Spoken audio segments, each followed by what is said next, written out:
សូមអំពូមីងជួយខ្ញុំផងខ្ញុំខ្វះសម្ភារៈសិក្សាសៀវភៅខោអាវយានជំនិះនិងខ្វះអង្គហូបរាល់ថ្ងៃនិងថវិកាសម្រាប់ធ្វើដំណើរទៅ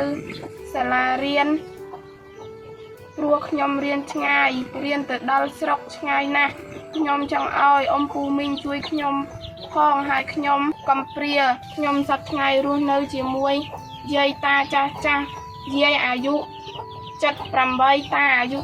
77ហើយគាត់មានជំងឺឡើងបាយភ្នែកទាំងពីរទើបគាត់ធ្វើអ្វីមិនកើតអញ្ចឹងហើយខ្ញុំចង់ឲ្យអំពូមីងជួយខ្ញុំផងសូមឲ្យបងប្អូនជួយចែករំលែកវីដេអូនេះម្នាក់មួយផងដើម្បីជាការចូលរួមចំណែកដល់សង្គមរបស់យើងទាំងអស់គ្នាអាណិតដល់ក្មួយណាឆ្លាញ់ការសិក្សា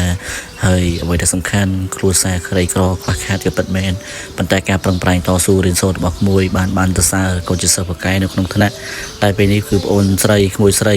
ត្រូវផ្លាស់សាលាទៅរៀននៅវិទ្យាល័យ